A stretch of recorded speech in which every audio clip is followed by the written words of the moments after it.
जय श्री कृष्ण दोस्तों। आज हम अपने चैनल शीतल स्पीक्स पे पोस्ट करने जा रहे हैं श्रीमद् भगवद गीता का 8वां अध्याय।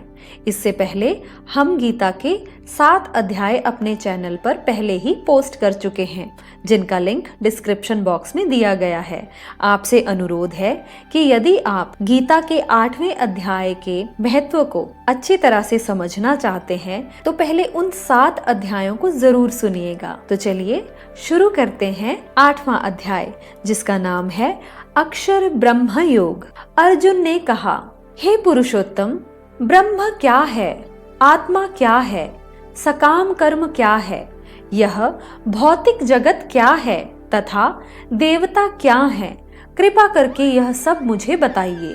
हे मधुसूदन, यज्ञ का स्वामी कौन है और वह शरीर में कैसे रहता है और मृत्यु के समय भक्ति में लगे रहने वाले आपको कैसे जान पाते हैं। श्री भगवान ने कहा, अविनाशी और दिव्य जीव ब्रह्मा कहलाता है और उसका नित्य स्वभाव अध्यात्म या आत्म कहलाता है। जीवों के भौतिक शरीर से संबंधित गतिविधि कर्म या सकाम कर्म कहलाती है। हे देहधारियों में श्रेष्ठ, निरंतर परिवर्तनशील यह भौतिक प्रकृति अधिभूत भौतिक अभिव्यक्ति कहलाती है। भगवान का विराट रूप, जिसमें सूर्य तथा चंद्र जैसे समस्त देवता सम्मिलित हैं, अधिदैव कहलाता है तथा प्रत्येक देहधारी के हृदय में परमात्म स्वरूप स्थित मैं परमेश्वर अधियज्ञ यानी कि यज्ञ का स्वामी कहलाता हूँ। और जीवन के अंत में जो केवल मेरा ही स्मरण करते हुए शरीर का त्याग करता है, वह तुरंत मेरे स्वभाव को प्राप्त करता है। इसमें रंच मात्र भी संदेह नहीं है। हे कुंती पुत्र, शरीर त्यागते समय मनुष्य जिस जिस भाव का स्मरण करता है, वह उस भाव को निश्चित रूप से प्राप्त होता है। अतएव हे अर्जुन, तुम्हें सदैव कृष्ण के रूप में मेरा चिंतन करना चाहिए और साथ ही युद्ध करने के कर्तव्य को भी पूरा करना चाहिए।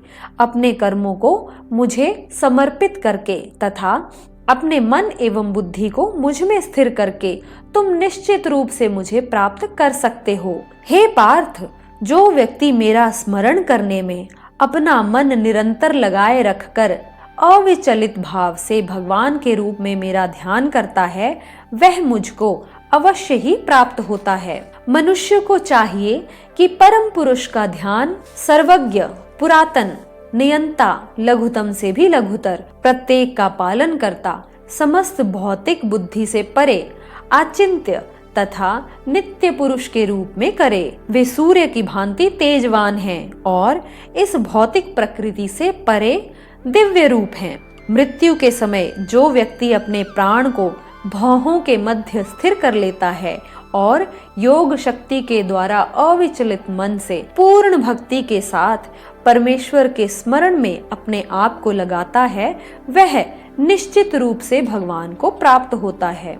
जो वेदों के ज्ञाता हैं, जो ओंकार का उच्चारण करते हैं और जो सन्यास आश्रम के बड़े बड़े मुनि हैं, वे ब्रह्मा में प्रवेश करते हैं। ऐसी सिद्धि की इच्छा करने वाले ब्रह्मचर्य व्रत का अभ्यास करते हैं। अतः अब मैं तुम्हें वह विधि बताऊंगा जिससे कोई भी व्यक्ति मुक्ति लाभ कर सकता है। समस्त इंद्रिय क्रियाओं से विरक्त को योग की स्थिति कहा जाता है। इंद्रियों के समस्त द्वारों को बंद करके तथा मन को हृदय में और प्राण वायु को सिर पर केंद्रित करके मनुष्य अपने को योग में स्थापित करता है। इस योगाभ्यास में स्थित होकर तथा अक्षरों के परम संयोग यानी ओंकार का उच्चारण करते हुए यदि कोई भगवान का चिंतन करता है और अपने शरीर का त्याग करता है, तो वह निश्चित रूप से आध्यात्मिक लोकों को जाता है। हे अर्जुन, जो अनन्य भाव से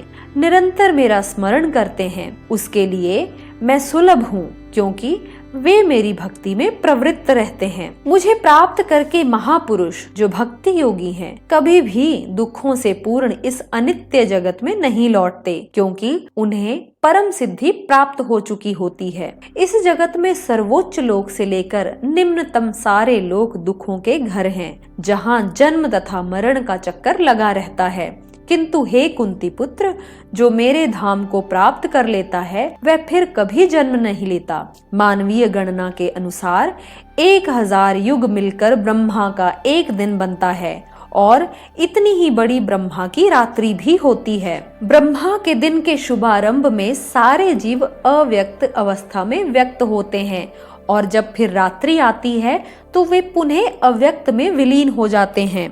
जब जब ब्रह्मा का दिन आता है तो सारे जीव प्रकट होते हैं और ब्रह्मा की रात्रि होते ही वे असहायवत विलीन हो जाते हैं। इसके अतिरिक्त एक अन्य अव्यक्त प्रवृत्ति है जो शाश्वत है और इस व्यक्त तथा अव्यक्त पदार्थ से परे है। यह श्रेष्ठ है और कभी नाश ना होने वाली है। जब इस संसार का सब कुछ लय हो जाता है तब भी उसका नाश नहीं होता, जिसे वेदांती अप्रकट तथा अविनाशी बताते हैं, जो परम गंतव्य है, जिसे प्राप्त कर लेने पर कोई वापस नहीं आता। वही मेरा परम धाम है। भगवान जो सबसे महान है, अनन्य भक्ति द्वारा ही प्राप्त किए जा सकते हैं। यद्यपि वे अपने धाम में विराजमान रहते हैं तो भी वे सर्वव्यापी हैं और उनमें सब कुछ स्थित है। हे भारत श्रेष्ठ, अब मैं तुम्हें उन विभिन्न कालों को बताऊंगा जिनमें इस संसार से प्रयाण करने के बाद योगी पुनः आता है अथवा